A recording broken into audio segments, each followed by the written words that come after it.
2026년 7월 17일 일본의 황실 전범 개정안이 최종 가결되며 일본 사회가 발칵 뒤집혔다는데 사실 한국인 입장에서는 영문을 전혀 알 수 없는 사안이죠. 그래서 이번엔 한국인에 맞춰 이 문제의 본질이 무엇인지 최대한 쉽게 풀어보려고 합니다. 이게 의외로 남일이 아니거든요.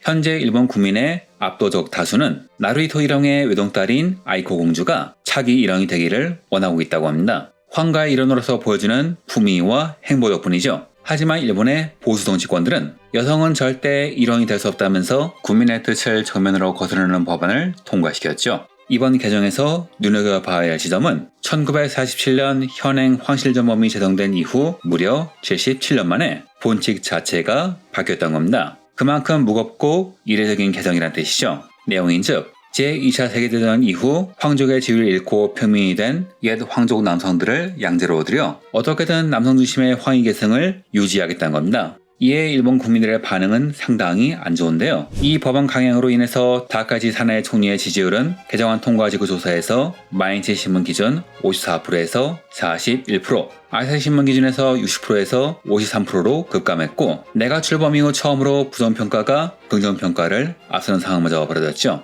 하지만 한국인의 입장에선 이것이 왜 문제인지, 왜 이렇게까지 난리가 날 일인지, 일본 정치권은 왜 저토록 국민의 뜻을 무시하면서 지지율이 깎일 것을 알면서 여성 일왕을 거부하는 것인지 선뜻 이해가 안 되실 겁니다. 하지만 관점을 살짝 돌려보면 이 기형적인 법 개정 속에 숨겨진 정치적 계산을 파악할 수 있죠. 이는 단순히 이웃나라 왕실의 집안 싸움이 아니라 극소수의 권력층이 전통이란 무기 휘둘러 자신들의 권력을 강화하는 방법을 보여주는 일본 정치의 씁쓸한 민낯을 보여주는 사건이기 때문입니다.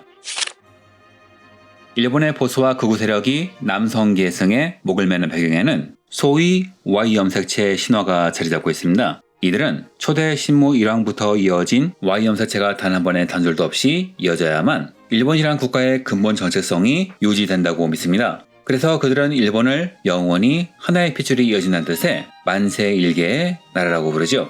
하지만 이 주장에는 꽤 얄팍한 정치적 계산이 깔려있습니다. 한 예로 그들은 남성과 여성이라는 직관적인 용어 대신 북의 목이라는 표현을 교묘하게 섞어 쓰고 있죠. 이는 선진국 중 최하위 수준인 일본의 심각한 여성인권 문제로 비판의 불똥이 튀는 것을 피하려는 꼼수, 즉 본질적인 차별 논란에서 대중의 눈을 돌리려고 하는 것이죠. 게다가 역사적 팩트로 봐도 이들의 주장은 허술한 곳이 많습니다. 1953년 미즈노 이후 등의 여러 역사학자는 초대 신무천황은 실존 여부 자체가 불분명하며 6세기경 즉위한 제26대 게이타이 일왕의 경우 기존 황통과의 혈연관계가 매우 모호하다는 점을 들어 왕조 교체설을 제기하기도 하죠. 즉 만세일계라는 단일 혈통 자체가 학계선 논쟁의 여지가 있는 이론이란 겁니다. 그럼에도 일본의 보수 세력은 이를 강행했는데 이유인즉 만세일계는 정통성에 대한 경쟁을 없애는 효과가 있기 때문에 내부에서 벌어지는 소요를 막는 효과가 있기 때문입니다. 이렇게 그들은 일본의 권력을 지켜온 것이고요.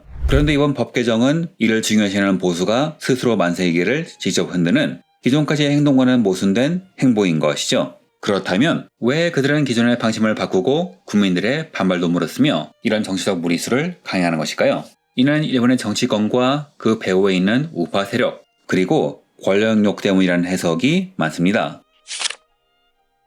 이 논란의 본질을 되돌아보려면 철저히 일본인의 시각으로 일본 정치를 바라봐야 합니다. 일본은 겉으로는 민주주의 국가의 형태를 띠고 있지만 선거 시스템과 권력 구조를 깊이 돌아보면 파벌 중심의 정치 구조가 강하게 작동하는 나라입니다.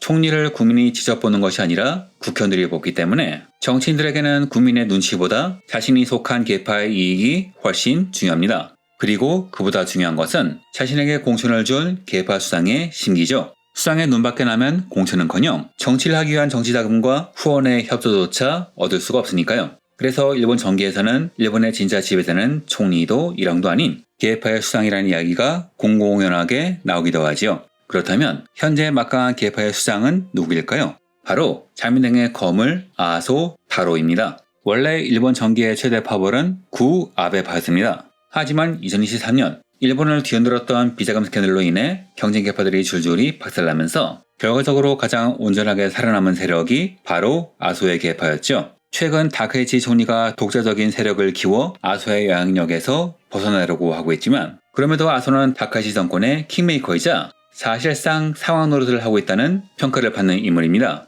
왜 그의 권력은 이토록 강한 것일까요? 이를 이해하기 위해서는 아소다로의 배경을 알아야 합니다. 2차 대전 이후 일본을 재건했다고 평가받는 요시다 시게루 전 총리의 외손자이며 장인 역시 스키젠코 전 총리입니다. 더불어 재무상으로 장기 재임하며 일본의 국가 예산, 금융정책, 그리고 아베노믹스 추진 등 나라의 돈줄을 꽉 틀어쥐었던 인물이기도 하죠. 또한 한국인들은 결코 잊어선 안 될 사실도 있죠. 아소 가문은 일제강점기에 수많은 조선인들이 끌려가 임금도 체불되며 피눈물을 흘렸던 아소 탄광을 기반으로 성장한 재벌가라는 것, 그리고 이를 바탕으로 추적한 자본을 바탕으로 지금도 은행, 전력, 철도, 병원, 학원 등을 소유하고 있죠. 즉 아소다로는 막강한 정치 권력과 화수분 같은 재력을 모두 거머쥔 일본 기득권층의 황태자인 겁니다. 그리고 이번 국회에서도 그의 존재감은 뚜렷했습니다. 원래 이번 회기의 핵심 입법 과제는 의원 정수 삭감 법안이었지만 아소는 이 법안의 심의를 후순위로 미루고 황실 전범 개정안을 최우선 입법 과제로 삼았습니다.